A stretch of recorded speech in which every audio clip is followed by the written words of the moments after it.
The night my parents kicked my pregnant sister out of the house still plays in my mind like a scar that never fully healed. It started with silence, not the peaceful kind, but the heavy, suffocating silence that fills a room right before everything explodes. Emma stood in the center of our living room, clutching the edge of the dining chair so tightly her knuckles had turned white. Her face was pale, eyes red from crying, and one trembling hand rested over the small curve of her stomach. She was only 23, too young, according to our parents, to be carrying a child without a husband. Too reckless, too embarrassing, at least that was how they saw it. "I'm still the same person," Emma whispered, her voice barely audible. "I'm still your daughter." My mother laughed bitterly, folding her arms across her chest like she was shielding herself from contamination. Our daughter would never disgrace this family like this. The words hit harder than a slap. Emma visibly flinched, tears spilling over before she could stop them. She looked toward Dad, probably hoping for even the smallest sign of mercy. But his expression was colder than I'd ever seen. "What did you expect?" he asked, "that we'd celebrate this?" Her boyfriend Jason had disappeared 2 days earlier.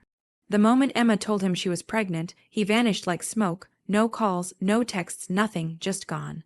She was already heartbroken before she came home for help, and now this. "I know I messed up," Emma said, voice cracking, "but I can fix this. I'll get another job. I'll save money. I'm not asking you to raise my baby. I just need a little time." I sat frozen on the couch, feeling completely useless. Part of me kept waiting for someone to soften, for Mom to remember all the years Emma had spent helping around the house, comforting her after arguments with Dad, making birthday cakes from scratch, staying up late when I was sick. But none of that seemed to matter anymore. All they could see was shame. Dad stood abruptly, his chair scraping loudly against the floor. "No." That single word felt like a door slamming shut. Emma's face crumpled. "Dad, please, you made your decision," he interrupted. "Now live with it." He pointed toward the front door. "Pack your things and leave." For a second, I genuinely thought I had misheard him. Emma looked just as stunned. "What? You heard me," Dad snapped. "You are not bringing this disgrace into my house." The room erupted. Emma began sobbing openly, pleading through broken breaths. She promised to stay out of everyone's way. She promised to contribute money. She promised anything she could think of. But my parents were immovable. Mom walked to the hallway closet, grabbed Emma's old suitcase, and dropped it at her feet. The sound echoed through the room like a gunshot. That was when reality hit. This was actually happening. I stood up so fast my knees hit the coffee table. "You can't do this," I said. Both parents turned to me sharply. "Stay out of this," and Mom warned. "No." I shot back, heart pounding. "She's pregnant. She has nowhere to go. She should have thought about that sooner," Dad replied coldly. I looked at Emma, who had sunk to the floor beside the suitcase, crying so hard she could barely breathe. Something inside me cracked. For the next 20 minutes, the house became a blur of movement and heartbreak. Emma silently packed clothes, toiletries, a few books, and the baby journal she'd bought just last week. Not once did our parents help. Not once did they hesitate. Rain pounded against the windows as Emma zipped the suitcase shut. She stood by the front door, soaking in the finality of the moment. I followed her outside. The cold air hit us instantly. Emma stood under the porch light, suitcase beside her, rain misting against her hair. She looked so small, so heartbreakingly alone. Without thinking, I pulled the envelope from my jacket pocket. It held every dollar I'd saved from tutoring and weekend jobs, money I'd been secretly putting aside for college. It wasn't much, but it was all I had. Emma stared at it. "No, you need this." "I need my sister more." That broke her. She threw her arms around me and cried into my shoulder so hard I thought she might collapse. "I'm sorry," she whispered. "I never wanted any of this. You don't have to apologize." A taxi pulled into the driveway. Emma picked up her suitcase, wiped her tears, and placed one hand over her stomach. Before getting inside, she turned to me with a fragile smile. One day, she whispered, "I'm going to be okay." Then she got into the cab and disappeared into the storm. I stood there long after the taillights vanished. Behind me, my parents had already locked the front door. As if Emma had never lived there at all. The first few months after Emma was kicked out were brutal. I knew because I was the only person in the family still speaking to her. Our parents acted as though she had vanished from existence. Her photos disappeared from the hallway walls within days. Her bedroom was emptied out by the end of the week. Mom donated half her clothes and turned the room into a storage space so quickly it was almost disturbing. It was like they were trying to erase any proof that Emma had ever been their daughter, but I refused to let her face everything alone. Emma rented a tiny room above an old bakery on the far side of town. Calling it an apartment would have been generous. It was barely bigger than our childhood bedroom, with faded wallpaper, a creaky bed, and a small hot plate sitting on top of a cracked countertop. Still, when I first visited her, she smiled as though it were a palace. "At least it's mine," she said. That sentence stuck with me. She was 7 months pregnant by then, exhausted and swollen, yet somehow still trying to sound optimistic. Emma worked 2 part-time jobs right up until her final weeks of pregnancy. During the day, she answered phones at a dentist's office. At night, she helped clean a small diner after closing. Watching her waddle between shifts carrying bags of groceries nearly broke me. "Slow down," I begged one evening while helping her carry laundry upstairs. She laughed softly. "Bills don't care if I'm pregnant." That was Emma. Always practical, always surviving. There were nights when she cried quietly while sorting through overdue bills spread across her tiny kitchen table. Rent, electricity, prenatal appointments, baby supplies. It all stacked higher and higher like a mountain waiting to crush her. Yet every morning she got up and kept going. Then Lily arrived. The labor happened 2 weeks earlier than expected. Emma called me at 3 a.m., panicked and breathless. I rushed to the hospital before sunrise. She had no one else. No mother holding her hand, no father pacing the hallway. No family waiting anxiously outside, just me. I stayed with her through 18 exhausting hours of labor. When Lily was finally born, Emma looked completely drained, strands of hair stuck to her forehead, tears sliding silently down her cheeks. But the second the nurse placed that tiny baby into her arms, everything changed. Emma smiled, not a weak or broken smile. A real one, a powerful one. Like in that moment, despite everything, she knew she had something worth fighting for. "She's perfect," Emma whispered. Lily was tiny, pink-cheeked, and impossibly peaceful. I held my niece carefully, terrified I'd somehow break her. "She looks like you," I joked. Emma laughed for the first time in months.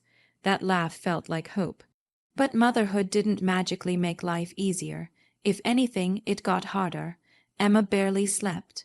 She balanced diaper changes, midnight feedings, laundry, and work applications with almost superhuman endurance. Some weeks she lived off instant noodles and toast just to afford formula and diapers. Still, she never once complained about Lily. Not once. Instead, she became obsessed with building something better. Emma had always loved baking. As kids, she was the one making birthday cakes, cinnamon rolls on weekends, and cookies for every school fundraiser. Now, in her tiny kitchen, she started experimenting again. At first, it was simple: cupcakes, brownies, banana bread. She posted photos online with prices lower than anyone else in town. Orders trickled in slowly. A neighbor bought cookies. A teacher ordered a birthday cake. A mother requested cupcakes for a school event. It wasn't much, but it was something. Then one day, everything changed. A local food blogger happened to order a custom strawberry cake from Emma. Apparently, she loved it enough to post about it online. By the next morning, Emma's phone wouldn't stop buzzing. New orders flooded in, then more and more. I visited her apartment that weekend and found total chaos. Flour covered every surface, mixing bowls crowded the sink. Lily slept in a bassinet near the oven while Emma decorated a three-tier cake with frosting on her cheek. She looked exhausted but alive. "I think this might actually work," she said, barely containing her excitement. And for the first time since that awful night, I believed her. Within months, Emma was earning more from baking than both her part-time jobs combined. She quit the diner first, then the dentist office. Her tiny room above the bakery slowly transformed into a miniature business headquarters. Orders lined the walls, supplies filled every corner, and Lily grew up surrounded by the smell of vanilla, sugar, and determination. Emma had started with absolutely nothing. No money, no partner, no family support, no safety net, just fear, talent, and stubborn resilience. And somehow, against all odds, she was turning disaster into opportunity. Meanwhile, our parents still had no idea what they had thrown away. 3 years passed faster than I expected. In that time, Emma transformed her life so completely that it almost felt unreal. The tiny baking business that began in her cramped apartment had grown into something far bigger than any of us imagined. She no longer worked from a hot plate beside a cracked sink. Instead, she owned a bright little bakery on a busy street corner, complete with warm lighting, glass pastry displays, and a line of loyal customers nearly every morning. Above the register hung a wooden sign that read, "Lily's Bakery." Emma named it after the person who had unknowingly saved her. Lily was 3 now, curly-haired, endlessly chatty, and somehow always covered in frosting. She spent afternoons coloring at one of the corner tables while Emma worked, charming customers with toothy smiles and random questions. Watching them together was enough to make anyone believe life could repair itself. Almost. There was one wound Emma never touched. Our parents, their names were never spoken inside the bakery. Not by me, not by her, not even accidentally. It was like that chapter had been sealed shut. Until the day they walked through the door. I was there helping Emma organize a catering order when the front bell chimed. At first, I didn't look up, but the sudden silence in the room made my stomach tighten. Customers had stopped chatting. Even the espresso machine seemed louder somehow. I turned, and there they were. Mom looked smaller than I remembered. Older, too. Her hair had more gray streaks, and the expensive confidence she used to wear like perfume was completely gone. Dad looked worse. His once sharp suits had been replaced by a wrinkled button-up that hung awkwardly from his shoulders. The man who used to command every room now looked like he was trying not to disappear inside it. Emma froze behind the counter.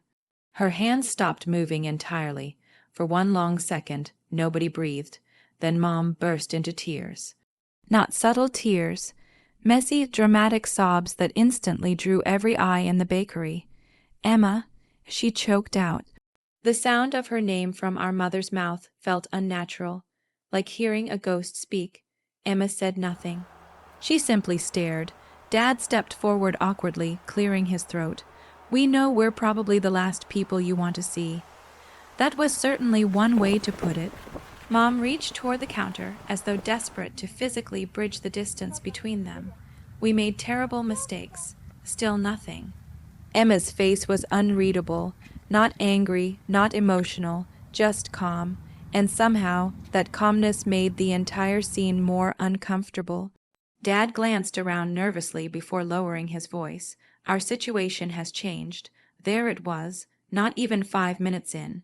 Straight to business. I folded my arms. What happened? Dad looked embarrassed. His company had collapsed. A string of bad investments, failed partnerships, and what he called temporary setbacks had apparently snowballed into total disaster. The family's savings were gone. Their home was close to foreclosure. Creditors were calling nonstop. Friends who once orbited my parents for their wealth had conveniently disappeared. Funny how quickly loyalty evaporates when money does. Mom sniffled dramatically. We didn't know where else to go. Of course they didn't. Because suddenly the daughter they had thrown away was no longer a disgrace. She was successful, stable, useful. Emma finally spoke. Her voice was soft enough that everyone in the bakery leaned in slightly. "Sit down." Mom looked relieved so quickly it was almost insulting. She and Dad rushed to a nearby table like students being offered extra credit. Emma walked from behind the counter and personally brought them coffee and a small plate of pastries. The kindness confused me. It clearly confused them too. Mom smiled shakily through tears. "I knew you'd understand." I nearly laughed. But Emma remained composed. She sat across from them, folding her hands neatly on the table. For a moment, she simply listened. Mom rambled apologies, said they were scared back then, overwhelmed, concerned for Emma's future. Dad admitted they had been too harsh, too prideful, too focused on family reputation. Interesting choice of words for abandoning your pregnant daughter. Yet neither of them actually described what they did honestly. No mention of forcing her into the rain. No mention of ignoring her labor. No mention of pretending she was dead. They carefully danced around the ugliest truths. Then finally, Dad said it, the real reason for this visit. "We need help." There it was, simple, clean. "Shameless," Mom quickly added, "just until we get back on our feet." As if this were some temporary inconvenience. As if the past could be erased with tears and polite coffee. I looked at Emma, waiting for her reaction. Waiting for anger, for pain, for some crack in her carefully built composure. Instead, she smiled, a small, calm smile. Not warm, not forgiving, just knowing, and in that moment I realized something important. Our parents had walked into this bakery expecting to meet the frightened daughter they once discarded. But that girl no longer existed. What sat across from them now was a woman they no longer understood. And they were about to find that out the hard way. The bakery was quieter than I had ever heard it. Even the usual sounds, the espresso machine hissing, trays clinking, soft background music, seemed distant, as though the entire room was waiting for Emma's response. Our parents sat across from her, clutching their coffee cups like lifelines. Mom had finally stopped crying, though her mascara had already surrendered completely. Dad sat stiffly, avoiding eye contact with almost everyone in the room. For once in his life, he looked uncomfortable not being in control. Emma leaned back slightly in her chair. She didn't rush, didn't react emotionally, just studied them. It was almost unsettling how calm she was. So, Emma said softly, "You need my help." Dad cleared his throat. "We wouldn't ask if things weren't serious." That sentence alone nearly made me laugh, as if what they had done to her years ago hadn't been serious. Mom reached across the table, trying once again to touch Emma's hand. "Sweetheart, families go through difficult times." Emma glanced at her hand until Mom slowly pulled it back. The silence that followed was razor sharp. Then Emma spoke, not loudly, not dramatically, but with the kind of clarity that forces people to hear every word. "Do you remember the night you threw me out?" Mom's face instantly crumbled. Dad shifted uncomfortably. Emma continued before either could answer. "I was 7 months pregnant, terrified, abandoned by Lily's father. I came home because I believed, no matter what happened, my family would still protect me." Her voice remained level, but every sentence landed like a stone. "Instead, you told me I was a disgrace." Mom opened her mouth. "Emma, please, no." Emma interrupted, still calm. "You had your turn." That shut everyone up immediately. She folded her hands together. "I begged you for time. I wasn't asking for luxury. I wasn't asking you to raise my child. I just asked for a chance to stay somewhere safe while I figured things out." She looked directly at Dad. "You pointed at the door." Dad lowered his eyes. Emma turned to Mom. "You handed me a suitcase like I was an inconvenience you wanted removed." Mom started crying again. This time, Emma didn't react. No sympathy, no cruelty either, just truth. "I gave birth without my mother," Emma said. "I spent nights wondering if I could afford diapers. I ate instant noodles while recovering from labor because formula mattered more than groceries." Her gaze softened only when she looked toward Lily, happily coloring nearby and completely unaware of the emotional hurricane surrounding her. "But you know what?" Emma said. A small smile touched her lips. "That experience taught me something important." Our parents looked hopeful again, apparently mistaking her softened tone for forgiveness. Emma reached into the drawer beneath the nearby counter.